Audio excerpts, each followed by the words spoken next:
신명기 8장 1절부터 3절까지 보겠습니다. 신명기 8장 1절부터 3절까지 제가 봉독합니다. 내가 오늘 명하는 모든 명령을 너희는 지켜 행하라. 그리하면 너희가 살고 번성하고 여호와께서 너희의 조상들에게 맹세하신 땅에 들어가서 그것을 차지하리라.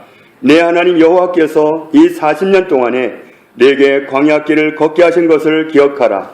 이는 너를 낮추시며 너를 시험하사 내 마음이 어떠한지 그 명령을 지키는지 지키지 않는지 알려 하심이라.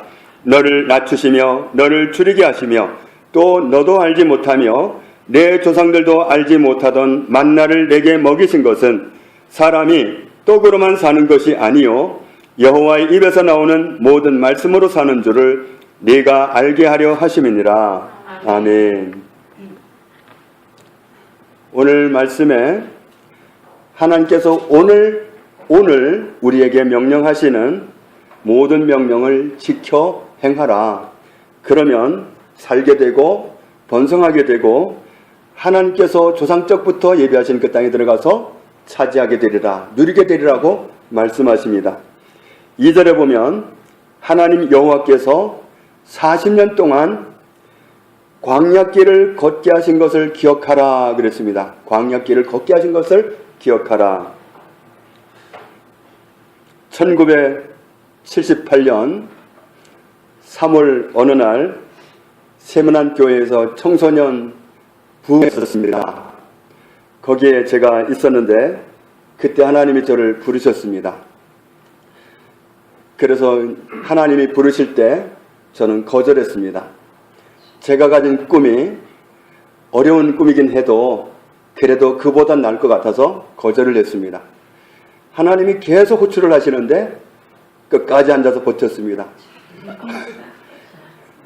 자, 그런데 사람 같으면 웬만하면 포기하잖아요.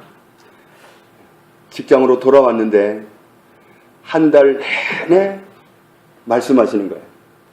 너 나의 종이 되었다오. 그러면 그때마다 저는 한결같이 핑계대기를 너무 핑계거리가 좋았습니다. 우리 집안 유교 집안이잖아요. 우리 아버지 누가 말려요? 하나님 더 잘하시잖아요. 그러면 하나님은 어김없이 하시는 말씀이 아버지 핑계 대지 말아라. 너만 결단하면 된다 그래. 그래서 한 달을 버텼지 뭐예요. 근데 한 달을 하나님 포기하지 않고 그냥 시간만 있으면 말씀하시는데 견딜 수가 없더라고요. 할 수 없이 제 손으로 편지를 썼습니다. 아버지한테. 제가 신앙을 하고 싶은데 아버지 생각은 어떠시냐고 썼습니다. 그런데 평상시 같으면 답장이 쏜살같이 오는데 답장이 안 왔어요. 그래서 하나님은 여전히 말씀하시잖아요. 하나님 답장이 안 왔어요. 얼마나 열받았으면 답장이 안 왔겠어요. 그런데 그게 하나님 아니에요. 아니래요. 아니다, 너만 결정하라는 거예요. 그래서 또 한 달 정도를 버티다가 할 수 없이 제가 또 한 번 아버지한테 편지를 재차 보냈습니다. 아버지, 제가 지난번에 말씀드린 것처럼 신학을 하고 싶은데 어떻게 할까요? 그랬더니 편지가 이번에는 왔습니다. 회심의 미소를 지으면서 하나님 게임 끝났습니다.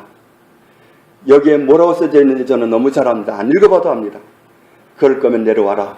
보따리 다 싸가지고. 그렇게 써져 있을 것으로 확신하고 편지를 뜯었습니다. 이게 웬일입니까? 너 하고 싶으면 해라. 와, 더 이상 어디다가 뭐 어떻게 합니까? 그래서 그날 그냥 항복했죠. 항복을 했는데 항복을 하면 끝나는 건 줄 알았어요. 이제부터는 훈련이더라고요. 와, 지금까지도 만만치 않은 생활이었는데 이젠 본격적인 훈련을 하기 위해서 완전히 곤두박질을 치게 하는데 와우 그냥 엄청난 훈련이 시작됐습니다. 그렇게 해서 정말 훈련을 받아서 목회를 하게 됐는데 이런저런 세월을 거쳐서 목회를 하다가 2006년 3월경에 목회를 중단하게 됐습니다. 참 희한하지요. 하나님이 저를 부르셨는데 그렇게 싫다고 버티는 걸 코너에 몰아가지고 항복해서 했는데 목회를 중단하게 됐습니다. 그러면서 그때 제 마음은 뭐였냐면, 그때 목회를 중단하고 얼마를 제가 광야 생활을 해야 됐느냐면 5년 5개월을 돌아가지 못하고 광야 생활을 했습니다. 얼마나 억울한지 몰라요. 아니, 나보다 더 심보 나쁜 놈들도 잘만 하고 있는데 나는 그래도 그런 야비한 놈은 아닌데 왜 나 같은 놈을 하나님이 안 쓰시고 이럴 수가 있습니까? 저 인간성 나쁜 놈들도 더 잘하고 있는데, 그런 원망의 마음이 하늘을 찌르듯이 올라왔습니다. 너무 억울하고 분통했습니다. 그렇게 어느 정도 세월을 지내다가 나중에 하나님의 마음을 알게 됐습니다. 그때 아버지의 마음을 보고 나서 제가 너무도 그때 하나님의 마음을 몰랐다는 사실이 회개가 됐습니다. 제가 만약에 그때 목회를 중단하지 않았더라면 하나님이 원하시는 목사는 뭘까? 이런 고민이 없이 그냥 목회를 그냥 잘 해가는, 자리는 지켜가는 그런 목사일 수는 있었어요. 그런데 하나님은 그걸 원하는 게 아니었어요. 그냥 목사 한 사람 더 있는 그걸 원하신 게 아니라 특별한 목사의 길을, 하나님도 인정해 주시는 목사의 길을 원하셔서 저를 그런 훈련으로 몰아세우셨던 겁니다. 그래서 그 원망이 회개로 바뀌고 정말 그때 저를 중단시켜주셔서 너무 감사합니다. 그때 그 브레이크가 없었다면 제가 막 갈 뻔했습니다. 하나님 정말 감사합니다. 저에게 이런 은혜를 주시다니요. 그러면서 감사했습니다.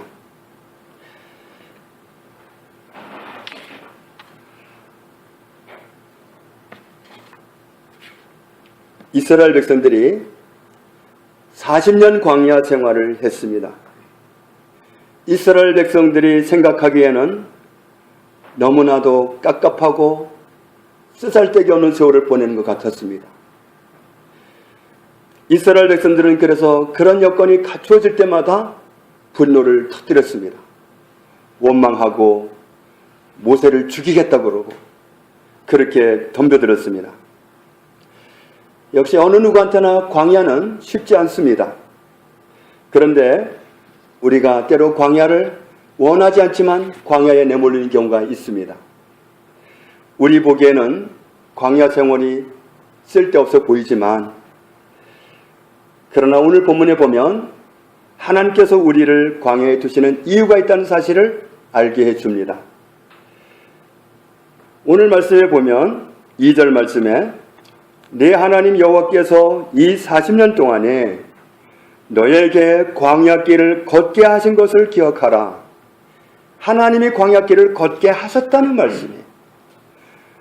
어느 날 하나님이 그냥 잠시 한눈 파는 사이에 내가 광야에 버려진 게 아니라, 하나님이 뭔가 도장 하나를 잘못 찍어가지고 내가 광야에 내던져진 게 아니라 하나님이 의도적으로 나를 광야에 서게 하셨다는 거예요. 광야는 원어로 보면 광야, 황무지, 또 다른 말로 바꾸면 빈들입니다. 아무것도 없습니다. 소리쳐도 들어줄 사람도 없고 가진 것도 없고 의지할 데도 없습니다.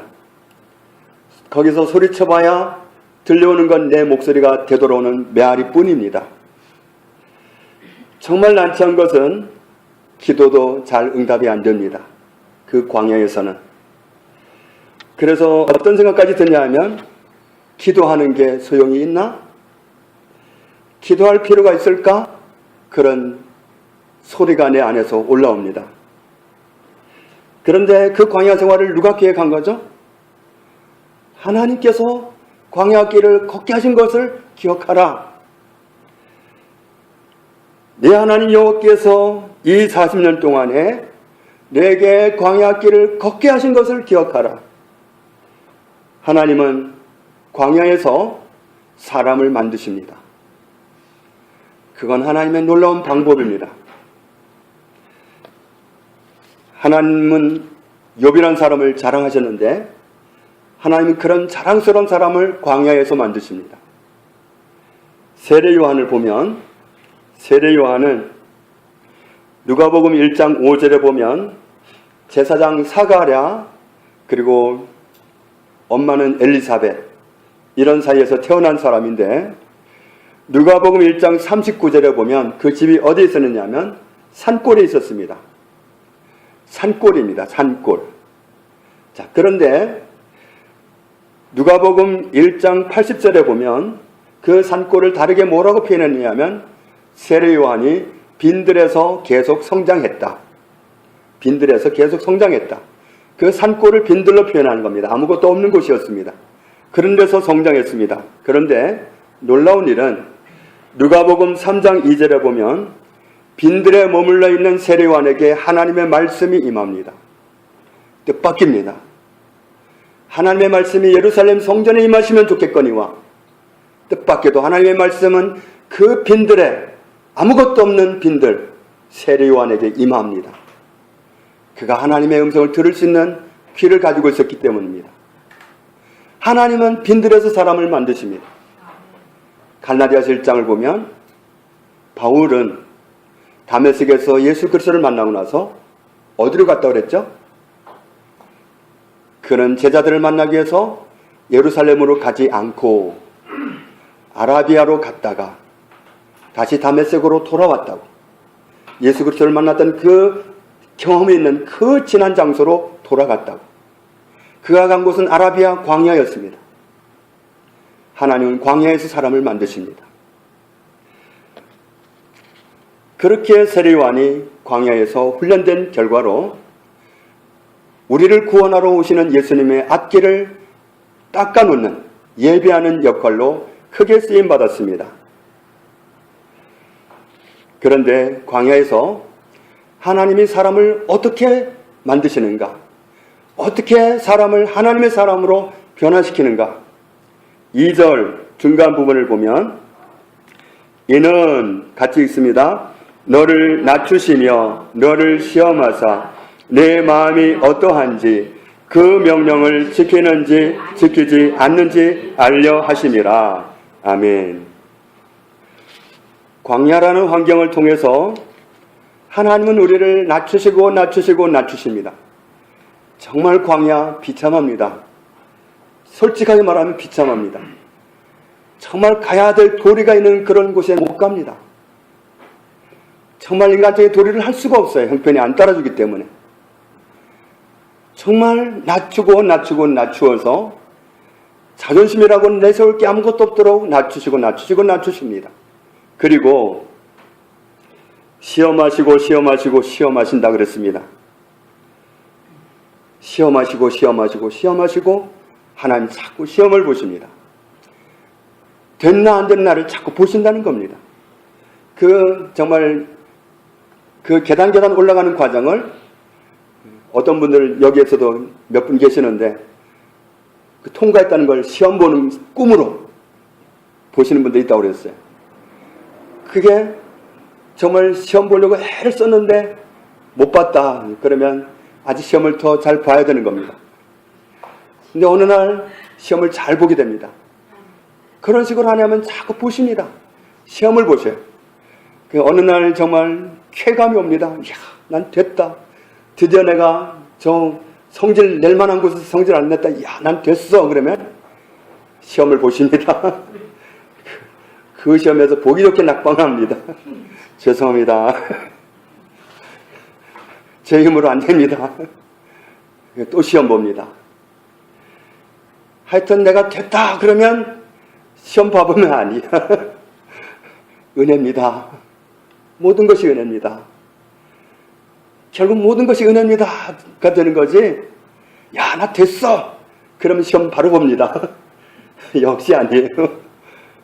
시험하시고 시험하시고 시험하십니다. 그리고 그 시험을 통해서 끊임없이 하나님이 보시는 게 뭐죠? 너를 시험하사 뭐를 보신다 그랬죠? 내 마음이 어떠한지 내 마음을 살피십니다. 내 마음을 보십니다. 하나님은 내 마음만 보고 계세요.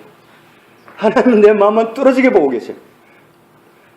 뭘 보고 계시는 거죠? 어떠한지를 보십니다.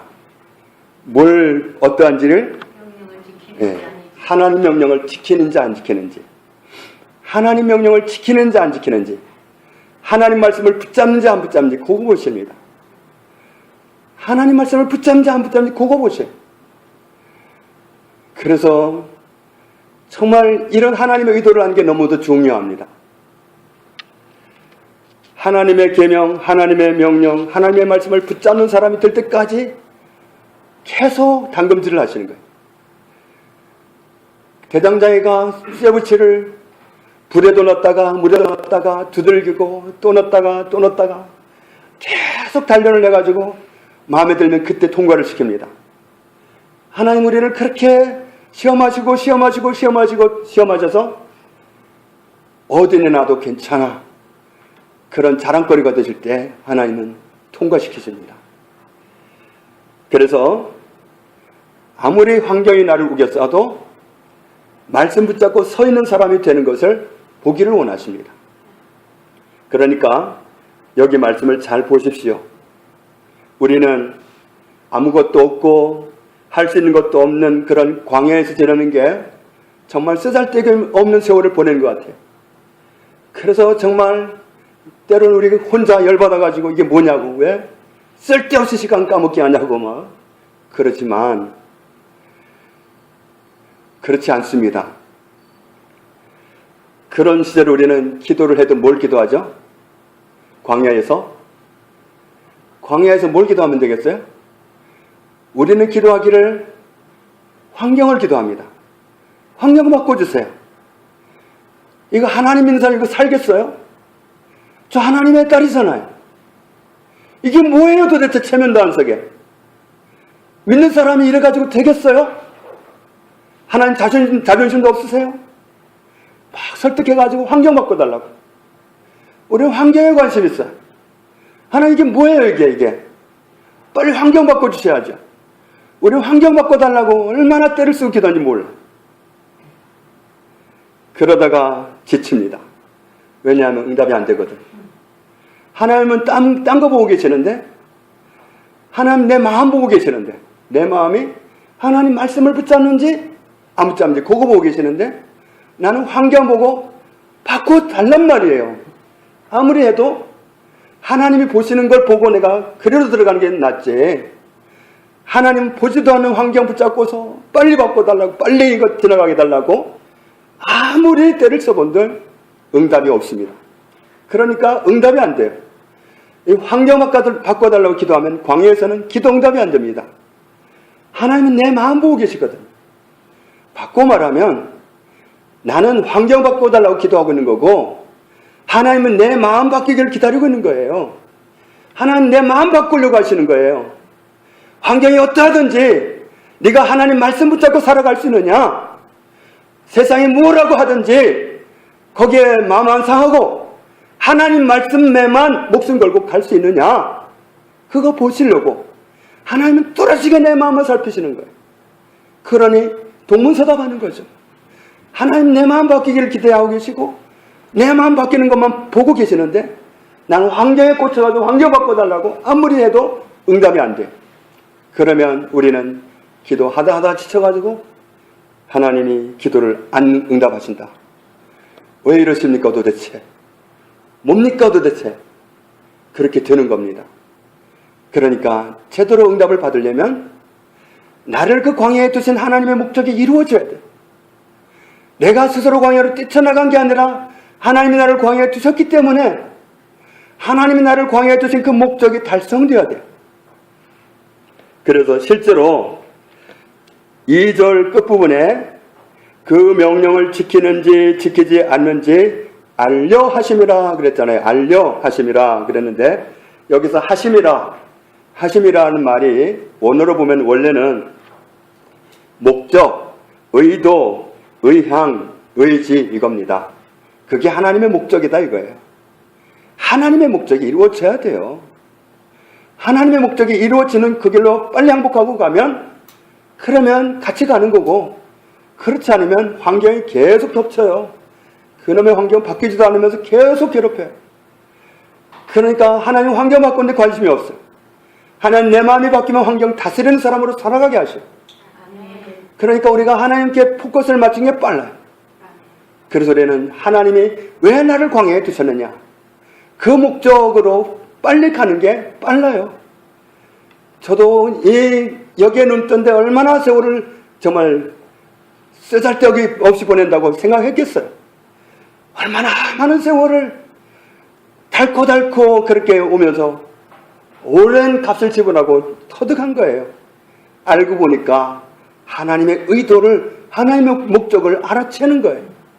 그리고 거기에 방향 맞추면 같이 가는 거고, 그렇지 않으면 나는 죽을 때까지 방향 붙잡고 때를 쓰고 기도하지만 여전히 응답은 안 되고, 하나님은 내 마음 바뀌기를 원하십니다. 내 마음이 다른 거 괜찮습니다. 환경 안 따라줘도 괜찮습니다. 사람 안 붙여줘도 괜찮습니다. 저는 하나님 말씀 붙잡고 가겠습니다. 하나님 말씀만이 저를 살립니다. 하나님밖에 저를 힘을 주실 분이 없습니다. 그렇게 결론을 내리면 환경이 달라져 보여요. 환경이 문제가 되지 않아요. 환경이 초월이 돼요. 그런데 이 포커스가 서로 안 맞으면 하나님은 기다리느라고 애를 쓰시고, 나는 되지도 않는 기도를 가지고 하나님을 오해해가면서 왜 이렇게 응답이 더디시냐고, 왜 이렇게 응답을 안 해주시냐고 오해를 하는 겁니다. 사실은 응답을 안 하시는 게 아니라 하나님이 이렇게 미리 말씀해 주셨는데 몰라서 그런 겁니다. 목적이 있어서 나를 광야에 두셨다면 반드시 그 목적이 달성돼야 그 다음 단계로 넘어갈 수 있습니다. 우리가 하나님께 보챈다고 될 일이 아니라, 때를 쓴다고 될 일이 아니라 빨리 하나님께 방향을 맞추는 것이 중요합니다. 내가 광야에 있다면 왜 나를 광야에 두셨는가? 오늘 말씀을 통해서 우리는 답을 얻습니다. 아, 하나님은 내 마음 보고 계시구나. 내가 환경 바라보기를 원하시는 게 아니라 하나님 말씀에 붙잡힌 사람이 되기를 원하시는구나. 그래서 진짜 하나님의 사람들은 환경이 휘몰아쳐도 흔들려도 요동하지 않아요. 말씀 붙잡고 우뚝 서 있어요. 그런데 이 훈련이 되지 않으면 환경이 흔들릴 때마다 흔들려요. 이건 정말 위험하잖아요. 그런데 환경이 됐을 때 되는 사람은 안 됐을 때는 안 돼요. 말씀이 돼서 되는 사람은 환경이 안 돼도 돼. 그러니까 우리가 어디에 가서나 하나님의 사람으로 인정받을 수 있는, 하나님이 마음 놓을 수 있는 전천후 그리스도인이 되기를 하나님은 원하시는 거예요. 그런 사람이 어떤 사람이냐면 말씀에 붙잡힌 사람이에요. 어떤 환경이 어려움이 딱 닥쳤는데 그냥 말씀 붙잡고 서 있는 거예요. 다른 사람은 다 넘어지는데 말씀 붙잡고 서 있는 거예요. 그게 하나님의 사람이란 말이에요. 그러니까 하나님은 우리에게 어떤 결론이 나기를 바라시느냐 하면 3절 말씀에 낮추시고 줄이게 하시고 만나를 먹게 하시고, 만나 먹는 것 때로는 정말 훈련 안 된 사람은 자존심 상해요. 내가 왜 얻어먹어야 됩니까? 그것도 훈련이 필요합니다. 처음에는. 나중에 배고파 봐요. 예, 정말 저는 다른 사람한테 먹을 거 달라고 말 안 할 줄 알았어요. 근데 나 혼자 굶으면 굶어 죽어도 죽겠어. 근데 처자식이 굶을 때는 못 당하겠더라고요. 친구한테 할 수 없이 야, 쌀 좀 줘라. 근데 쌀을 얼마나 묵은 쌀을 주는지, 쌀을 갖다 놓는데 벌레가 득실득실 하는 말이 뭐냐면, 오래된 쌀이니까 햅쌀을 섞어서 먹으래. 햅쌀 먹을 수 있는 형편이면 쌀 달라고 하지도 않았지. 그래서 쌀푸대를 방 안에 들여놓지도 못하고 밖에 놓고 먹었어요. 정말 낮추시고 줄이고 하나님이 공급하시는 만나를 먹어가면서, 그 목적이 뭐라고 그랬죠? 사람이 떡으로만 사는 것이 아니고 내 입으로만 들어가는 것 가지고 사는 것이 아니라 여호와의 입에서 나오는 모든 말씀으로 사는 줄을 알게 하려고 하시는 것이다. 하나님 말씀이면 된다는 사실을 눈뜨게 하시려고 그러는 거다. 하나님 말씀이면 되는구나. 하나님은 말씀하는 바를 반드시 지키시는구나. 하나님의 말씀은 절대로 취소되지 않고 이루어지는구나. 이사야 55장에 말씀하신 것처럼 하나님의 말씀은 하나님의 입에서 나온 다음에 어떻게 된다고 그랬죠? 비가 오다가 마음에 안 들어서 돌아가지 않고 내려서 땅을 적시는 것처럼, 그래서 곡식을 자라게 하고 열매를 주는 것처럼, 눈이 내려오다가 인간들이 마음에 안 들어서 돌아가는 게 아니라 내려서 땅을 유익하게 하는 것처럼, 하나님의 말씀도 하나님 입에서 나오는 것은 절대로 돌아가지 않는다. 절대로 취소되지 않는다. 반드시 그 말씀은 열매를 맺는다. 하나님의 말씀은 정확합니다. 사람은 아무리 신실한 사람도 거짓말할 수 있습니다. 그러나 하나님은 거짓말 안 하십니다. 하나님의 말씀은 한마디도 거짓말이 없습니다. 얘 하나 실수했다, 그런 사과하는 하나님의 말씀 들어본 적 있습니까? 한 번도 없습니다. 인류 역사 이르러 한 건도 없습니다. 하나님의 말씀은 취소되는 법이 없습니다. 우리가 때로 너무 부당하면 그러잖아요. 야, 그 말 좀 취소해. 하나님은 취소할 일이 없습니다. 하나님의 말씀은 반드시 이루어집니다. 그러니 그 말씀으로 산다는 사실을 눈뜨라는 거예요. 아담과 하와가 왜 고생스러운 환경에서 고통 가운데 나부러지게 됐습니까? 하나님의 말씀을 듣고 그 말씀에 순종하는 삶을 살 수 없는 자리로 떨어졌기 때문이에요. 우리는 입으로 들어가는 그것으로 사는 게 아니라 여호와의 입에서 나오는 그 모든 말씀으로 사는 거예요. 우리는 설계가 되기를 그렇게 설계됐어요. 그것만 먹으면 살 수 있어요. 그러니까 모세를 보십시오. 사람이 굶으면 얼마까지 갈 수 있습니까? 40일 굶으면, 어떤 사람 지독하게 가지고 성공하기도 하잖아요. 근데 어떤 사람 그 40일 턱걸이 하고서 잘못 먹어서 직사하기도 해요. 그런데 모세는 40일을 금식하고 내려와 보니까 백성들이 정말 방향을 바꾸어서 정말 다시 돌아가가지고 다시 40일 금식했어. 80일을 금식했어. 하나님의 말씀을 들을 수 있었던 모세는 80일을 굶어도 살아요.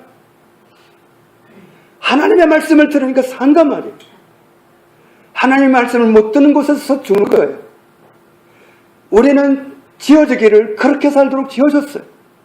이 사실을 깨닫게 하는 곳이 광야예요. 그래서 오늘 내가 광야에 있다면, 아무것도 없고 되는 일도 없고 할 수 있는 것도 없고 그런 광야라면 하나님 나를 거기에 두신 목적이 있어요. 거기서는 환경 바꿔달라고 기도해봐도 소용없어요. 그건 애초에 방향이 빗나간 기도예요. 일찌감치 내 마음 하나님께 드려야 돼요. 하나님이 훈련하는 목적을 빨리 알아채고 그거 낚아채는 게 중요해요. 하나님은 내 마음 보고 계셔요. 내 마음이 낮아지고 그래요, 괜찮아요. 제가 모든 사람 앞에 정말 망신 다 당해도 괜찮아요. 저 인간 뭐도 안 한다, 저 다 괜찮습니다. 예, 다 괜찮습니다. 저 하나님 말씀만 알게 해주세요. 이런 사람이 돼서 말씀 붙잡고 살아가는 사람이 되게 하려고 이 광야에 두신 거예요. 이 목적 우리가 오늘 알았으니까 하나님과 방향을 맞춥시다. 그래서 나도 그 기도하는 겁니다. 그래서 정말 지금까지 내가 환경의 변화를 위해서 기도했다면 제가 방향을 잘못 잡고 잘못 기도했습니다. 저를 용서해 주십시오. 그리고 오늘 이 말씀을 정말 하나님의 말씀으로 깊이 새기기 원합니다. 여기에서 깨닫지 못하면 깨달을 때까지 가야 되니까 오늘 깨달아 버려. 또 반복하지 마시고, 오늘 그냥 깨달아 버리고 심고 뭐하러 40년 가요. 오늘 끝내버리지. 오늘 끝내고 하나님께서 원하시는 그 길로 그냥 턴 해가지고 하나님과 함께 동행합시다. 저와 여러분 다 그렇게 되시기를 주의 이름으로 축복합니다. 아버지 하나님 감사합니다. 알고 보니 감사였습니다. 정말 어디에서나 내놓을 수 있는 하나님의 사람, 그런 사람이 되게 하시려고 우리를 광야에 두셨습니다.